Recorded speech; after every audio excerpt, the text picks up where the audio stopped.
There we go. I think maybe this is working now. I'm not sure. Hi everyone. Sorry about that. I started the live stream a few minutes early, but I got a message that the connection was poor. And I wasn't getting any feedback, so I decided to start over. Do I have an audience today for Lunchtime Live? Sorry, I'm now a couple minutes late, I guess. If you are tuning in for Lunchtime Live today episode, there we go. I think now I see some action from my end as far as an audience goes. I always try to start a couple minutes early in order to get feedback on the sound, and hoping that we can figure out any technical difficulties before we get into the program. My name is Maria. I am here at the Tijuana River National Estuarine Research Reserve, right outside the Visitor Center, very close to the building. A beautiful day, sun came through, very low wind, and hopefully not a lot of helicopter noise. Standing really close to the building, just off trail into the location for today's episode of Lunchtime Live. And hoping that I just get a little bit of feedback on the sound before I get right into this. Let's see, is anyone just give me a thumbs up or want to just type in really quick that the audio is okay? Would really appreciate that. Hi, DJ Frank. Sound is great. Okay, thank you so much. And I know that there's a delay, and I really appreciate your patience as I'm with this. So, hi everyone. Welcome to today's Lunchtime Live, and maybe the most dramatic episode we're going to have, at least so far. Hi, Mark. Thanks for tuning in. All right. So, like I said, I'm standing here by the Visitor Center, really close to some Baccharis, some bold and beautiful Baccharis. So let me turn that camera around and give you a shot of what we're going to get into today. There we are, two species of Baccharis, what we call the desert broom, that's the shorter one, and the taller one, the coyote brush.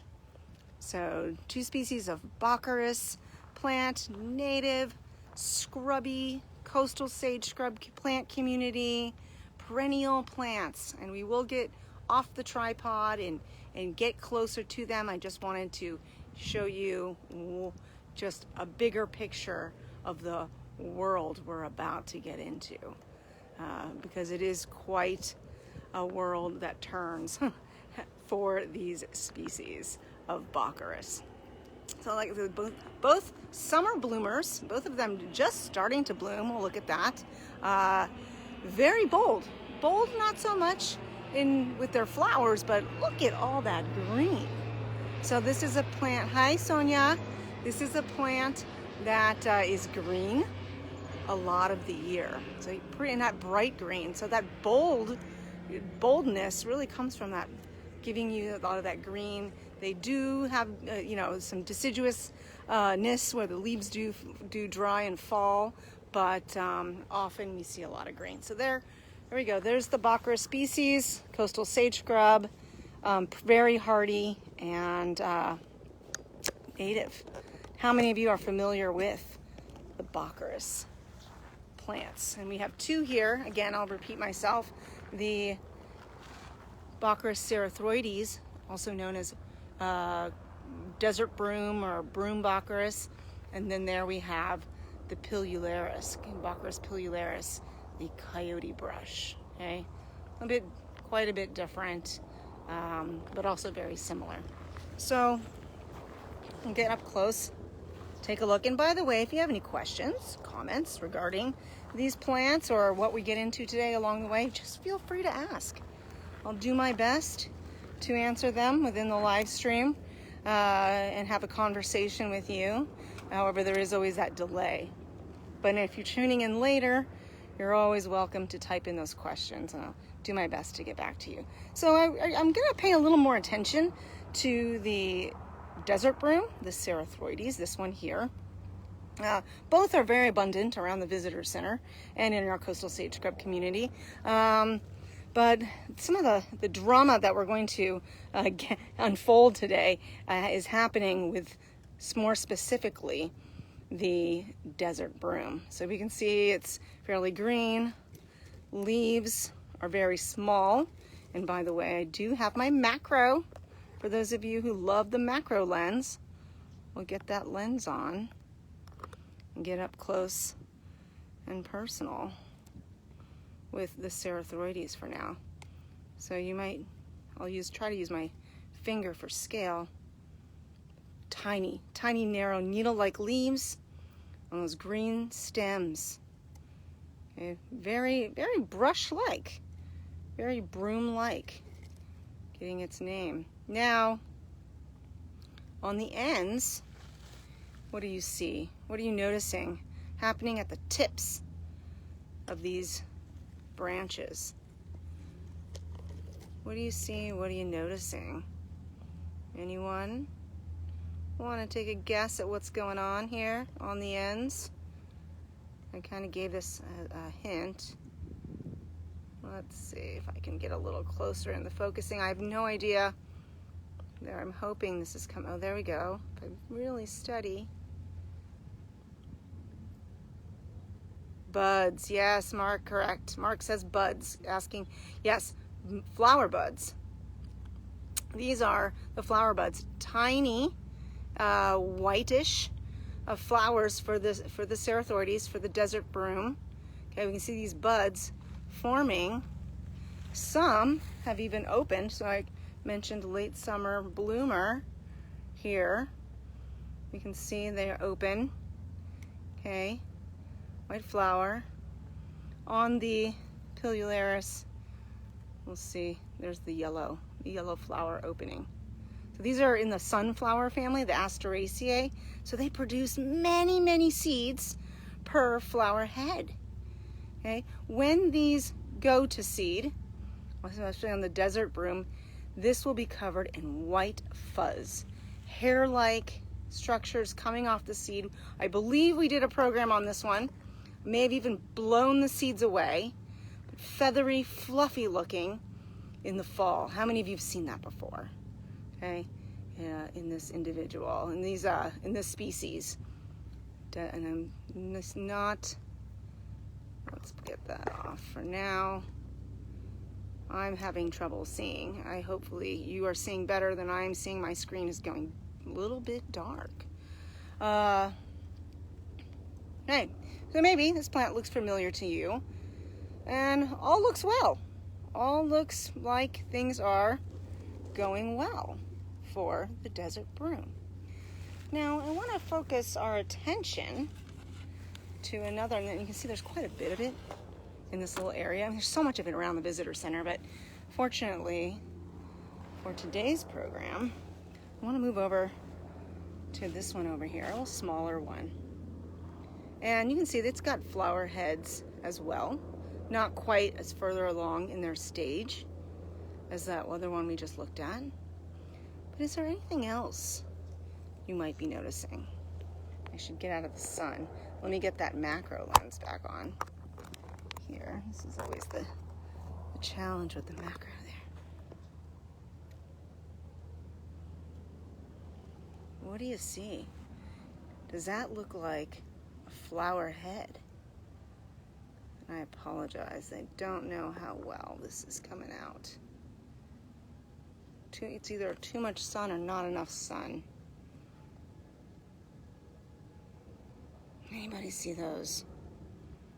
Kind of fleshy looking, maybe not. Swollen. Are those bigger than the flower head?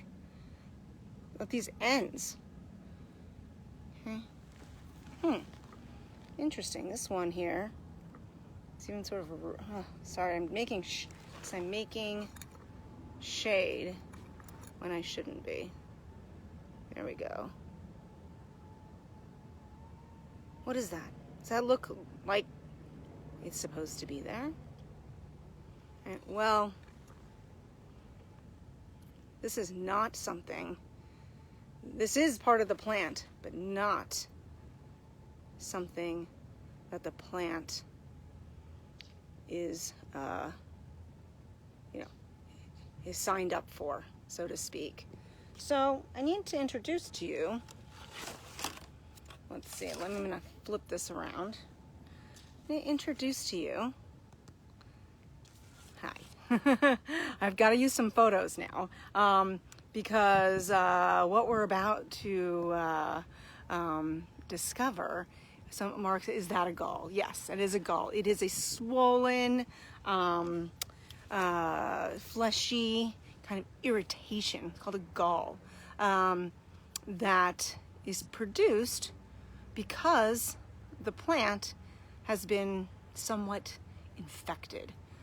So I'm going to introduce to you the Baccharis gall fly, and let's see, I'm not even going to try to say its scientific name, but it's the Baccharis gall fly, or midge. Midge. What is a midge? Midge is a small fly. So this is a fly about 1/16 of an inch. I hope you're seeing that all right. 1/16 of an inch. And please feedback if that's not clear. I can try to move the photo. Maybe this way is better. Okay, 1/16 of an inch long. You see those antennae. And this fly is looking for a place to lay its eggs. Just needs a home for its eggs. And so it lays its eggs, reddish eggs, on those tips, the tips of the desert broom. Okay, thanks Mark, looks good, thank you. Lays these tiny reddish eggs. The eggs hatch, okay, and the larvae enter into the plant. Okay, so they enter into the plant. Larvae are orange, and infect the plant. And when they enter into the plant is irritated. Okay, and it's the plant that produces this swollen gall. And as you can imagine, these flies lay a lot of eggs, and so the galls are swellings with a chamber for each larva. Okay, so sometimes up to like 100 larvae per gall, and we'll look at those galls again. Okay, now these larvae will incubate. You can think of this as like a little incubator, and eat off of the Baccharis. And I don't know if some of you remember, we did the willow sawfly gall episode last year. So very similar. And this is similar, just a fly that specific to the Baccharis, both Baccharis species.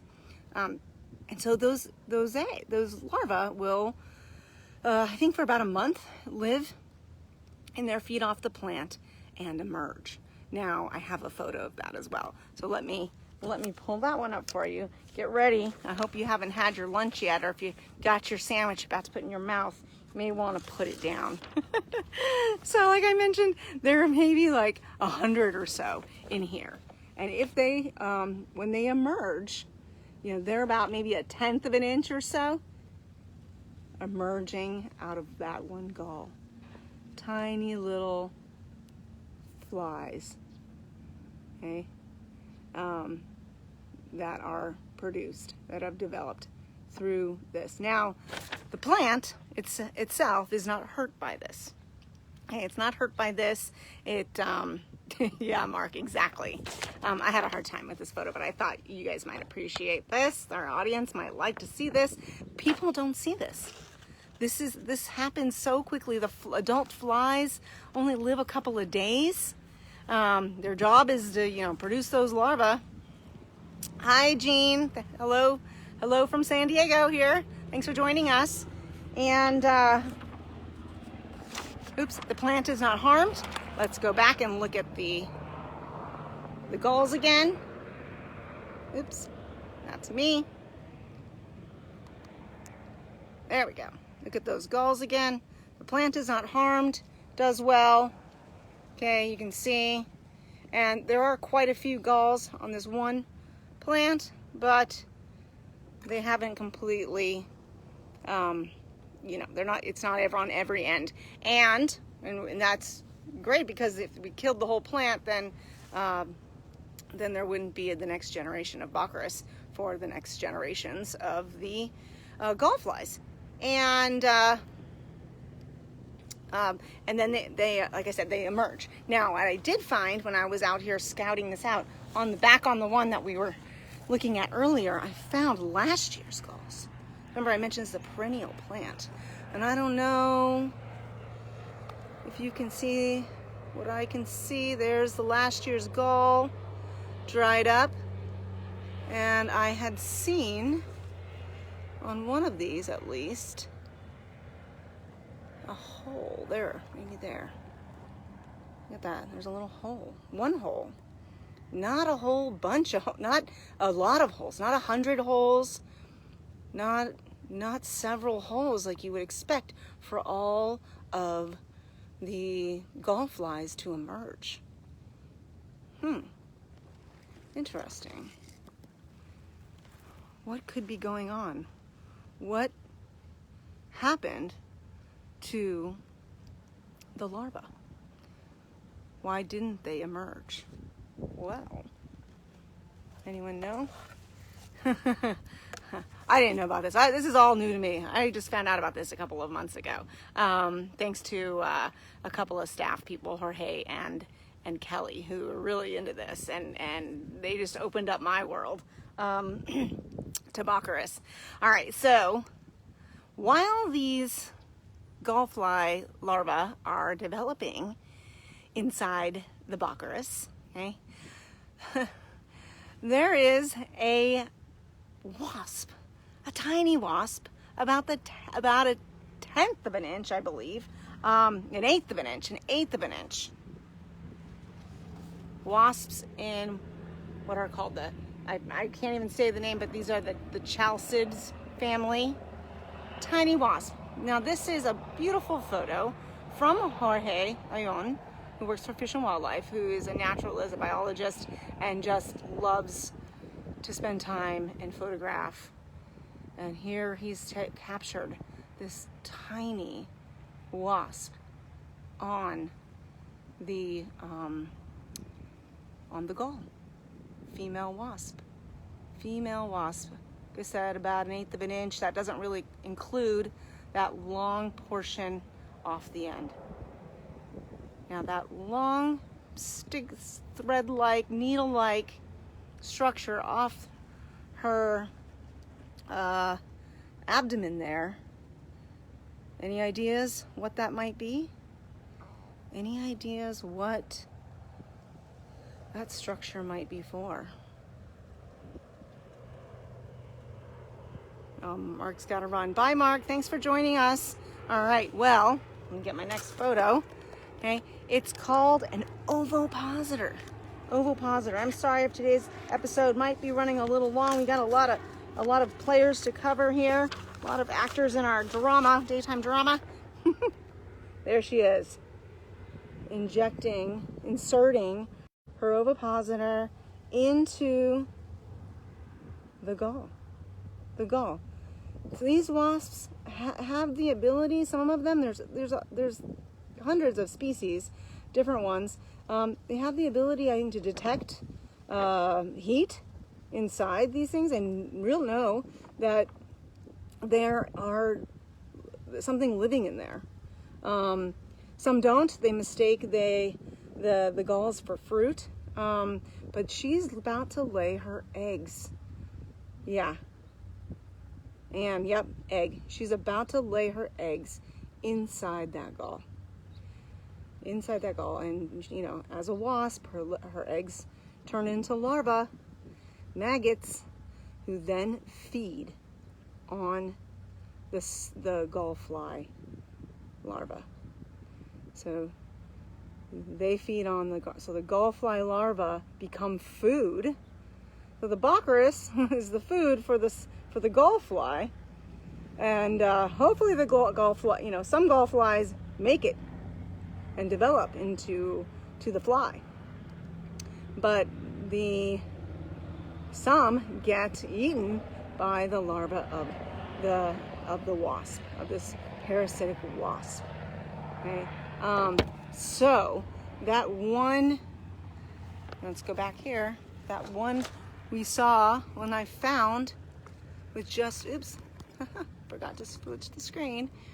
The one we found with just that single hole is probably from, I would assume, this is just an assumption, from the wasp inserting her eggs into this gall last year, or the year before, maybe, and her larva eating all of the gall fly larva.